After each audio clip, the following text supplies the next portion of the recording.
साथियों, एनसीईआरटी की सीरीज में आज हम लोग इतिहास कक्षा 7 की अध्याय 8 पढ़ेंगे। ओल्ड और न्यू एनसीईआरटी को मिलाकर तैयार किया गया एक प्रमुख नोट्स है, जहां पर हमें पढ़ना है 18वीं शताब्दी में नए राजनीतिक गठन।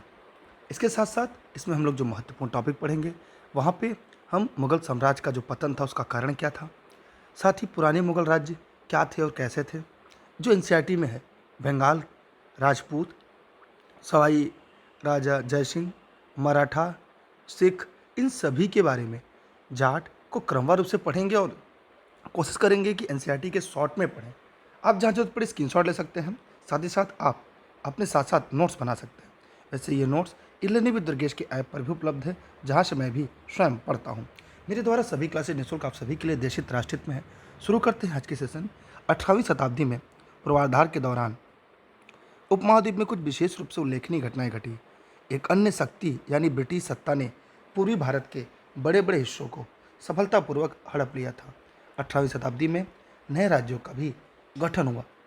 अब हम यहाँ से एक महत्वपूर्ण बिंदु पढ़ने जा रहे हैं कि मुगल साम्राज्य के पतन के क्या कारण थे। वैसे हम अगर आपसे पूछें कि मुगल साम्राज्य के पतन के क्या कारण थे, तो आप इसमें से क्या क्या जवाब देंगे? कमेंट सेक्शन में कमेंट करके जरूर बताइएगा।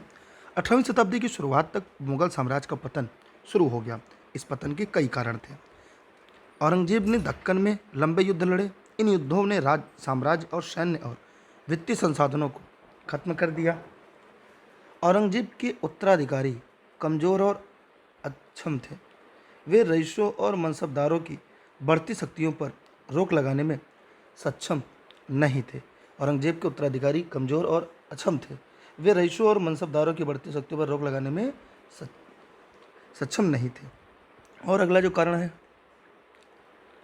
कि मुगल साम्राज्य में कई रईसों ने कई प्रांतों में राज्यपालों का पद संभाला, क्योंकि उनके पास राजनीतिक, आर्थिक और सैन्य शक्ति थी।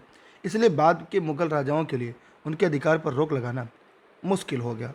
जैसे जैसे राज्यपालों ने अपने प्रांतों के राजस्व को नियंत्रित किया, परिणामस्वरूप मुगल साम्राज्य के राजस्व में गिरावट आने लगी। कई किसान और जमींदारों ने मुगल सत्ता के खिलाफ विद्रोह भी किया। कई बार ये विद्रोह उच्च कराधान से कारण जो कर ज़्यादा लेते थे उसकी वजह से हुए। कई स्थानीय सरदार शक्तिशाली हो गए। औरंगजेब के बाद सत्ता में आने वाले कमजोर राजाओं के कारण स्थानीय सरदारों ने धीरे धीरे क्षेत्र के आर्थिक संसाधनों को नियंत्रित करना शुरू कर दिया। बाद के मुगल राजनीतिक और आर्थिक सत्ता को केंद्र से विभिन्न क्षेत्रों में स्थानांतरित करने से रोकने में सक्षम नहीं थे।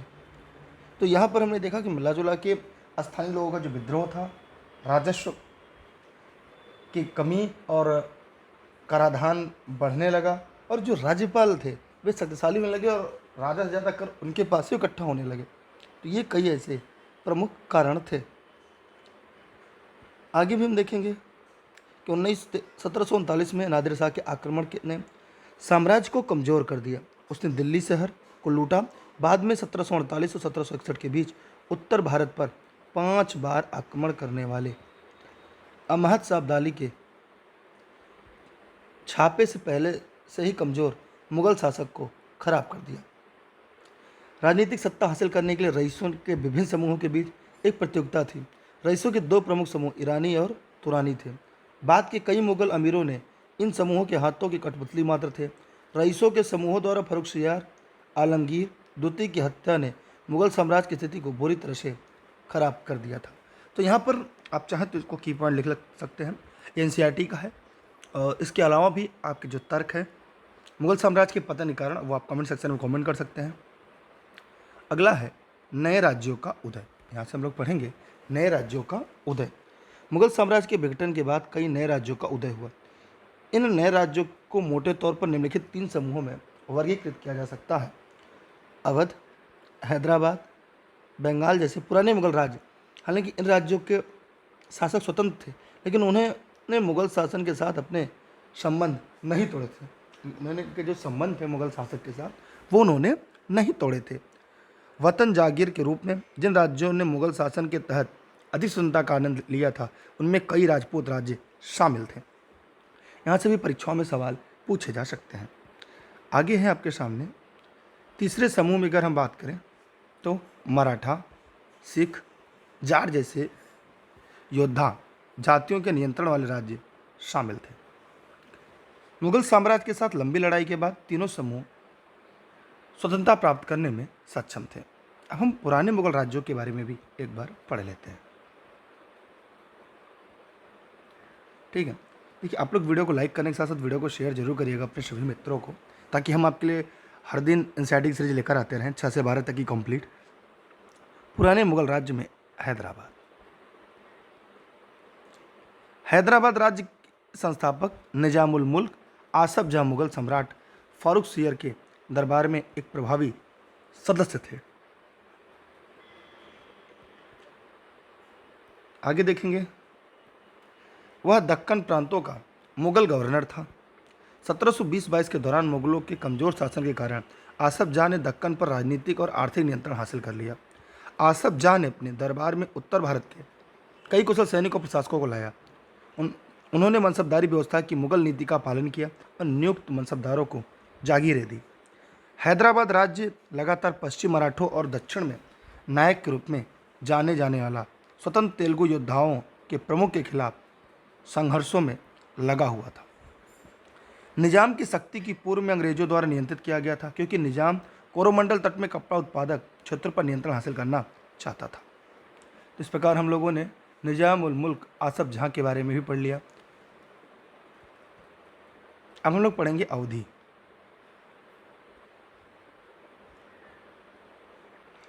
अब अवध की बात करें, अवध है, वैसे अवधि नहीं, अवध अवधि भाषा है।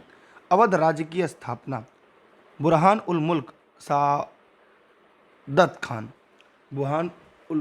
खान ने की थी, जिसे पहले मुगल शासकों द्वारा उसके सूबेदार के रूप में नियुक्ति किया गया। देखिए टाइपिंग थोड़ा एरर होता है, इसलिए पढ़ने में मिलाना जरूरी है, क्योंकि हो सकता है कि यहाँ पे टाइपिंग में एरर हो, क्योंकि कई जगह आप देखेंगे टाइपिंग में एरर है फॉन्ट की वजह से।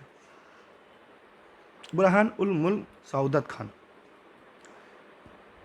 मुगल शासक के तहत अवध एक समृद्ध क्षेत्र था, क्योंकि गंगा घाटी के समृद्ध जलोढ़ मैदान पर इनका नियंत्रण था और उत्तर भारत और बंगाल के बीच मुख्य व्यापार इसी से होकर गुजरता था। आगे देखते हैं अवध के बारे में। बुरहान मुल्क ने सूबेदारी, राजनीतिक, दीवानी, वित्तीय, फौजदारी, सैन्य के पदों पर कार्य किया। इससे अवध प्रांत में उसकी स्थिति मजबूत हुई। उसने अवध राज्य पर अपने नियंत्रण और मजबूत करने के लिए मुगलों द्वारा नियुक्त कार्यालय धारकों या जागीरदारों की संख्या कम कर दी। उनके स्थान पर उसने अपने स्वयं के वफादार अधिकारियों को जागीरदार नियुक्त किया। उसने विभिन्न राजपूत जमींदारों और रोहिलखंड के अफगानों की उपजाऊ भूमि पर भी अधिकार कर लिया।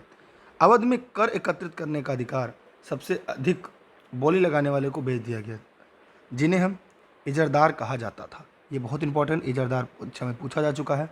ये इजरादार, जो इजरदार थे, राज्य को एक निश्चित राशि देने के लिए सहमत हुए। देखिए यहाँ पे कहीं इजरदार है, कहीं इजरादार है। राज्य को एक निश्चित राशि देने के लिए सहमत हुए।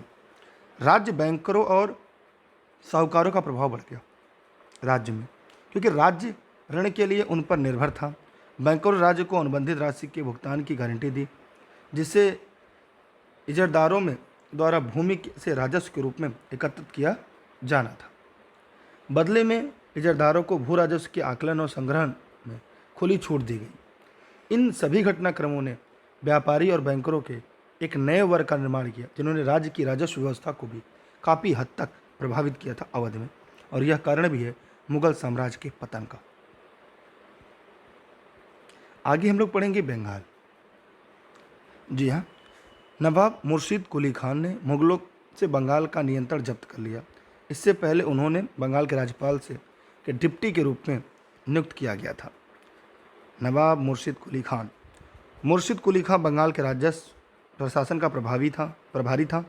मुगल प्रभाव के कम करने के प्रयास में उसने सभी मुगल जमींदारों को उड़ीसा में स्थानांतरित कर दिया। उसने बंगाल के सभी राजस्व उत्पादक भूमि का पुनर्मूल्यांकन किया और जमींदारों से पूरी शक्ति के साथ नगद में राजस्व एकत्रित किया। इसने जमींदारों को साहूकारों और बैंकरों से पैसे उधार लेने के लिए मजबूर किया। जो लोग राजस्व का भुगतान करने में सक्षम नहीं थे, उन्हें अपनी ज़मीनें बेचनी पड़ी। धीरे धीरे राज्य में व्यापारियों और बैंकरों का महत्व बढ़ता गया। अलीवर्दी खां के शासनकाल में जगत सेठ का बैंकिंग घराने से अत्यधिक समृद्ध होने पर उनकी स्थिति और भी सुदृढ़ हो गई। हम उपरोक्त स्वतंत्र राज्यों में विभिन्न निम्नलिखित 3 सामान्य विशेषताओं का उदय पाते हैं। ऊपर हम लोग जो 3 नए राज्यों का उदय देखा, इसमें बंगाल था, अवध था और उसके साथ साथ हैदराबाद, इनके उदय के जो 3 ऐसे थे जिनके कुछ कॉमन कारण थे, उन कॉमन जो कारण थे उन पर भी हम लोग प्रकाश डालते हैं। इसमें क्या क्या था? स्वतंत्र राज्यों को तराशने वाले मुगल कुलीन जागीरदारी व्यवस्था में पूरी तरह से विश्वास नहीं करते थे। ऐसा इसलिए क्योंकि उन्होंने महसूस किया कि शक्तिशाली जागीरदार राज्य के कमज़ोर शासकों को उखाड़ फेंक सकता है। इंपॉर्टेंट बिंदु है। फिर कह रहा है कि नए इन राज्यों के शासक राजस्व वसूली के लिए राज्य के अधिकारियों पर निर्भर नहीं थे। इसके बजाय इन्होंने सबसे अधिक बोली लगाने वालों को राजस्व संग्रह के अधिकार को बेच दिया। इसने भारतीय किसानों की स्थिति को बर्बाद कर दिया।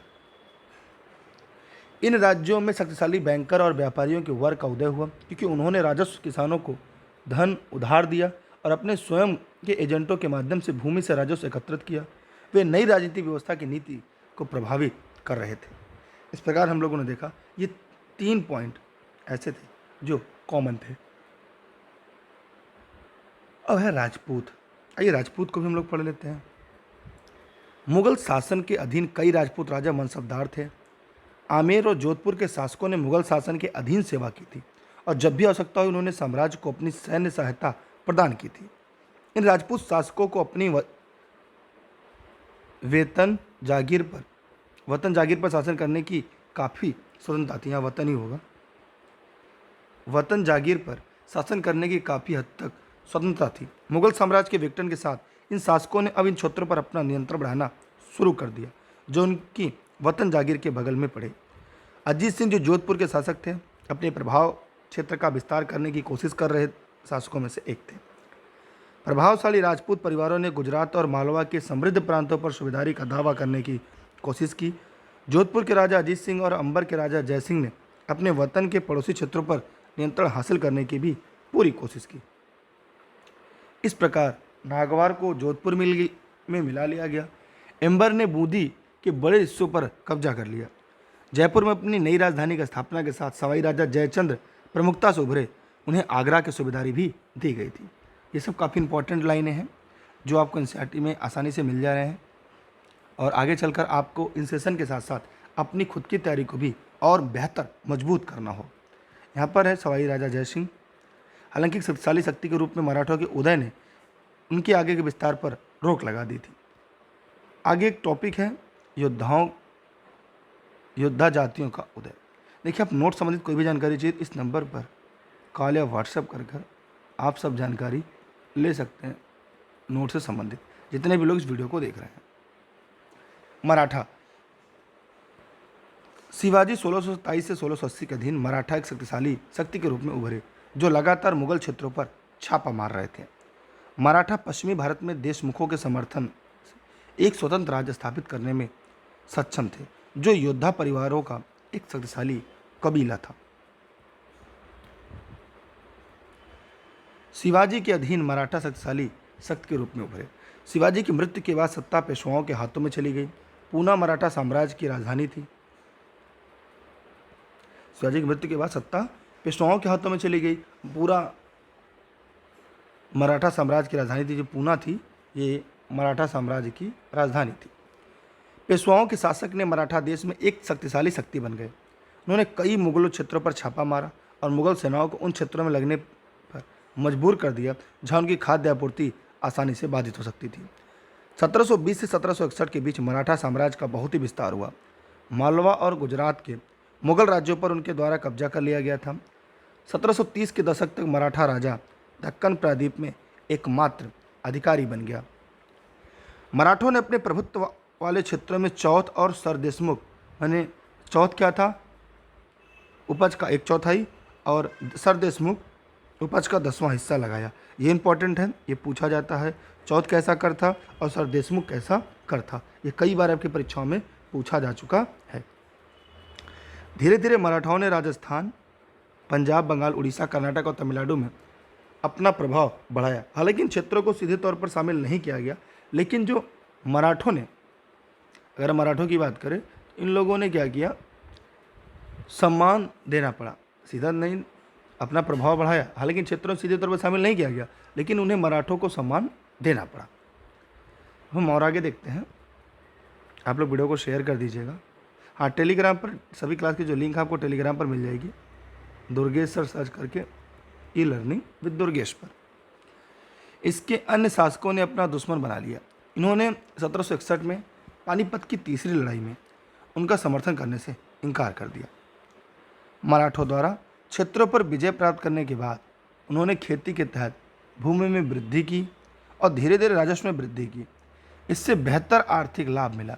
खेती के अलावा मराठों द्वारा विभिन्न व्यापारिक गतिविधियों को प्रोत्साहित किया गया।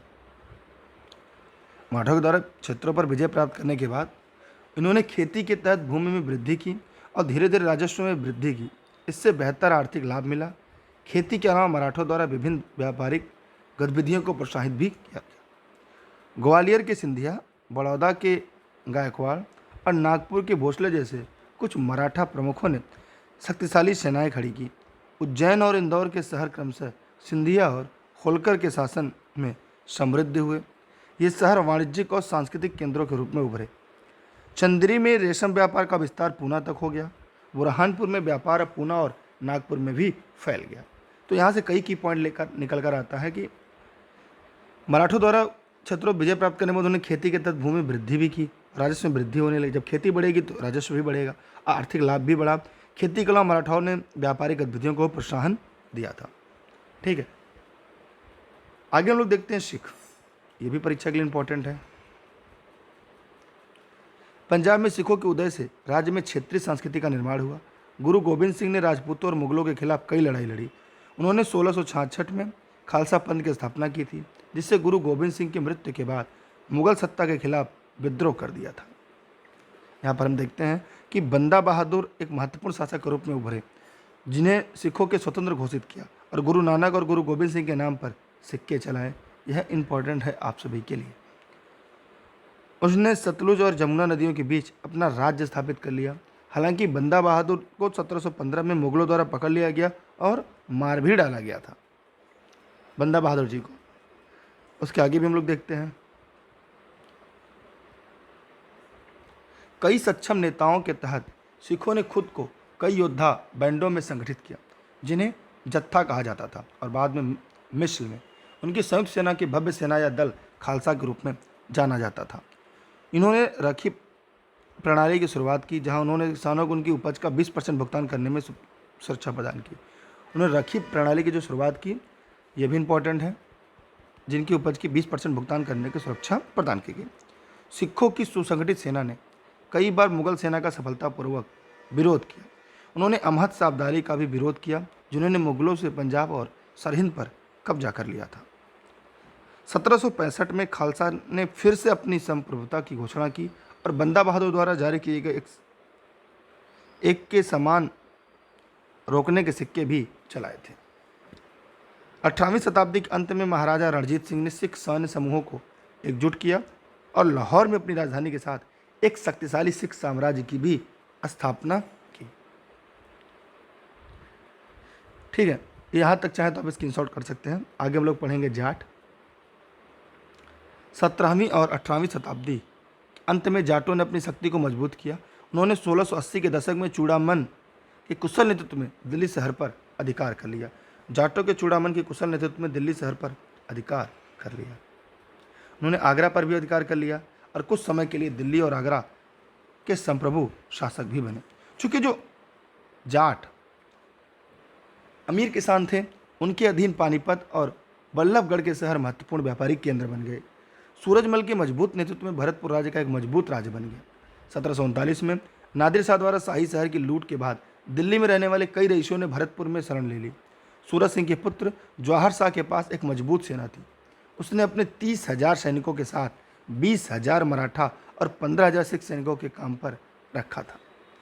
जाटों ने भरतपुर किले को पारंपरिक शैली में बनवाया, जिन्होंने डिग में आगरा और आमेर के बगीचों के समान सुंदर महल का उद्यान भी बनवाए।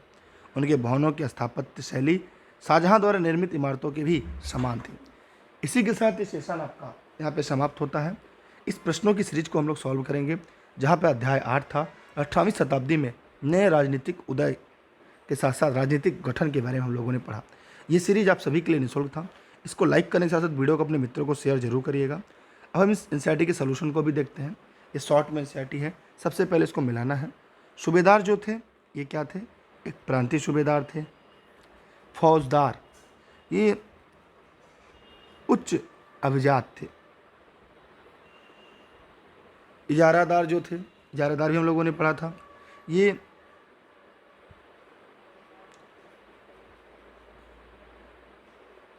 जो फौजदार जो थे, एक मिनट, अगर जो सूबेदार थे वो प्रांतीय सूबेदार थे, फौजदार एक मुगल सैन्य कमांडर होता था, जो इजारादार होता था वो एक राजस्व कृषक था, मिस्ल जो था वो सिख योद्धाओं का समूह था। ये इंपॉर्टेंट है, ये पूछा जाता है। चौथ मराठों द्वारा लगाया जाने वाला कर था। ठीक है, कितना परसेंट था? कमेंट करके जरूर बताइएगा जितने भी लोग इस वीडियो को देख रहे हैं। कुनबी क्या था? एक, जी हाँ, कुनबी क्या था?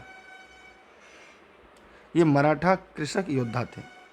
उभरा एक उच्च अभिजात था। आप चाहे तो इसकी स्क्रीनशॉट रख लें, आप चाहे तो इसके लिख लें, क्योंकि ये बहुत इंपॉर्टेंट है। यहाँ से परीक्षाओं में प्राय सीधे सीधे सवाल पूछ लिए जाते हैं। इनका सलूशन भी यहाँ पर दिया गया है। अब यहाँ पर रिक्त स्थानों की पूर्ति करना है। मुझे लगता है आप आसानी से कर लेंगे। औरंगजेब ने एक लंबी लड़ाई लड़ी, तो यहाँ पर हो जाएगा औरंगजेब ने दक्कन में एक लंबी लड़ाई लड़ी। उमरा और जागीरदार मुगल के शक्तिशाली अंग थे। तो बताइए, उमरा और जागीरदार मुगल साम्राज्य के शक्तिशाली अंग थे। आसफ शाह ने हैदराबाद राज्य की स्थापना की। ठीक है, तो आसफ शाह ने हैदराबाद राज्य की स्थापना कब की? 18वीं शताब्दी में की। अवध राज्य के संस्थापक सादत खां थे। ये भी पूछा जाता है। सही गलत आपको बताना है। यहाँ पे कह रहा है कि नादिर शाह ने बंगाल पर आक्रमण किया। गलत। सवाईराज जयसिंह इंदौर का शासक था। गलत। गुरु गोविंद सिंह सिखों के 10वें गुरु थे। सही। ये पूछा जाता है। पुणे 18वीं शताब्दी मराठों की राजधानी बनी। ये भी सही। यहाँ से भी सवाल प्रश्न में पूछा जाता है। अच्छा, जब सेशन हम लोग पढ़ रहे थे वहाँ पुणे लिखा था, लेकिन था क्या? पुणे।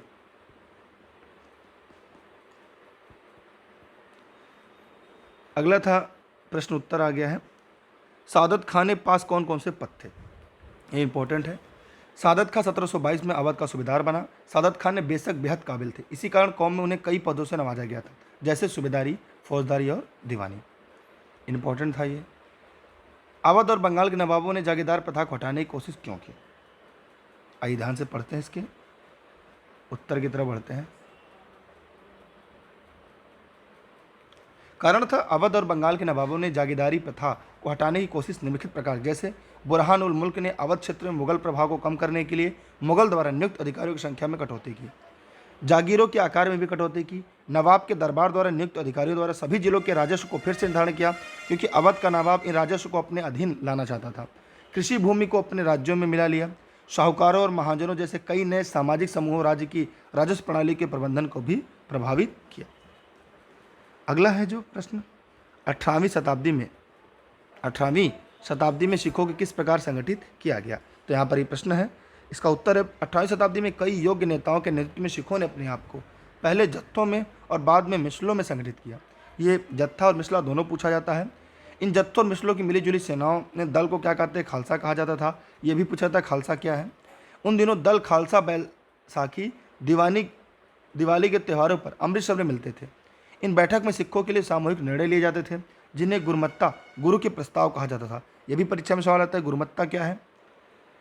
सिखों ने राखी व्यवस्था स्थापित की, जिसके अंतर्गत किसानों की उपज के 20% कर के रूप में लिया जाता था। खालसा ने 1765 में अपना सिक्का गढ़कर अपने स्वतंत्र राज की घोषणा भी की। एक मिसल नेता महाराजा रणजीत सिंह ने विभिन्न मिसलों को एकत्रित करके 1799 में विशाल सिख साम्राज्य की स्थापना की और सिखों को संगठित भी किया था। अब अगला है मराठा शासन शासक दक्कन के पार विस्तार क्यों चाहते थे? तो बताइए आप लोग, जितने भी लोग इस वीडियो को देख रहे हैं। यहाँ पर होगा कि मराठा राज्य एक अन्य शक्तिशाली राज्य था जो मुगल शासन का लगातार विरोध करके उत्पन्न हुआ था। आगे चलकर अपने शासन को दक्कन के पार विस्तार करना चाहते थे, क्योंकि वे अपनी सेनाएं समृद्ध बनाने के लिए, सबके सामने खड़ा करने के लिए संसाधन जुटाना चाहते थे। उत्तरी मैदानी भागों के उपजाऊ क्षेत्र पर नियंत्रण स्थापित करने के लिए वे अधिक से अधिक क्षेत्रों से सरदेशमुखी कर वसूलना चाहते थे और एक बड़े क्षेत्र पर अपना शासन भी स्थापित करना चाहते थे। आसफ जहाँ ने अपनी स्थिति को मजबूत करने के लिए कौन कौन सी नीतियाँ बनाई? तो आसफ जहाँ ने अपने लिए कुशल सैनिकों तथा प्रशासकों को उत्तरी भारत से लाया था। उसने वहाँ आकर मनसबदार नियुक्त किए और उनको जागीरें प्रदान की। वह दिल्ली से ना कोई आदेश लेता था, ना किसी काम हस्तक्षेप करता था। वह अपना कार्य संपूर्ण स्वतंत्र रूप से करता था। क्या आपके विचार में आज महाजन और बैंकर उसी तरह का प्रभाव रखते हैं जैसा कि 18वीं सदी में रखा करते थे? जहाँ पर देखेंगे कि हमारे विचार में आज महाजन जैसे बैंकर उस तरह का प्रभाव नहीं रखते, क्योंकि 18वीं सदी में महाजन और बैंकर निम्न तरीके से राज्य को प्रभावित करते थे। जैसे उस समय लोगों को ऋण लेना होता था तो साहूकार सेठ लोगों पर निर्भर रहना पड़ता था। उस समय साहूकार ऋण लेने वाले से कोई भी चीज़ उधार लेते थे और बदले में पैसे देते थे। आजकल लोग बैंक से बिना कोई चीज़ उधार दिए ऋण ले लेते हैं। हालांकि ऐसी कई जगह लोग जिन्हें बैंक से ऋण नहीं मिल पाता और उन्हें अपनी ज़मीन गहने उधार रखकर ऋण लेने के साथ ब्याज भी चुकाना पड़ता है। अब अगला क्या है कि अध्याय में उल्लिखित कोई भी राज्य आपके अपने प्रांत में विकसित हुए थे? यदि हाँ, तो आपके विचार से 18वीं शताब्दी का जनजीवन आगे 21वीं सदी के जनजीवन में किस प्रकार भिन्न था? इसका भी जवाब आप लोग को सामने है। दिल्ली को भारतीय महाकाव्य महाभारत के प्राचीन इंद्रप्रस्थ की राजधानी के रूप में जाना जाता है। चंद्रबरदाई की रचना पृथ्वीराज रासो में तोमर वंश का राजा अनंगपाल को दिल्ली का संस्थापक बताया गया है। ऐसा माना जाता है कि उसने ही लाल कोट का निर्माण करवाया था और लौह स्तंभ दिल्ली में लाया था। पहले दिल्ली को अलग अलग राजाओं द्वारा शासित किया जाता था। सबको राजाओं द्वारा चलाए गए निर्णयों का ही पालन करना पड़ता था। ये सब 18वीं सदी के इतिहास रहा, लेकिन 21वीं सदी में अब बहुत अंतर आ गया था। अब सब स्वतंत्र हैं। अब सब क्या थे? स्वतंत्र थे। सब अपना अपना काम करने में सक्षम थे। कोई व्यक्ति कहीं भी रह सकता था और सबको खाने पीने, रहने, विचार प्रकट करने का भी एक तरह से मूल अधिकार भी मिल गया था। आप लोग इस वीडियो को अपने मित्रों को साझा करिएगा। टेलीग्राम पर आप दुर्गेश सर सर्च करके ई-लर्निंग विद दुर्गेश पर जुड़े रहिएगा। आज का सवाल है कि आपके हिसाब से मुगल साम्राज्य के पतन होने का सबसे प्रमुख कारण क्या था? नोट संबंधित कोई भी जानकारी ई-लर्निंग विद दुर्गेश के ऑफिस के नंबर पर कॉल या व्हाट्सएप करके आप सभी जानकारी ले सकते हैं। वीडियो को शेयर करिएगा। E-learning with Durgesh app install करके 6 से लेकर 12 तक के सभी एनसीईआरटी के नोट्स हिंदी और इंग्लिश दोनों मीडियम में प्राप्त कर सकते हैं। ठीक है, आप सभी का बहुत बहुत आभार। मिलते हैं नेक्स्ट सेशन के साथ। वीडियो को फेसबुक पे देख रहे हैं, फॉलो करिएगा पेज को और लाइक करिएगा। अगर इस वीडियो को यूट्यूब पे देख रहे हैं, चैनल को सब्सक्राइब करके बेल आइकन दबाना ना भूलिएगा। मिलते हैं एक नए सेशन के साथ, एक नए अध्याय के साथ। तब तक के लिए जय हिंद, जय भारत।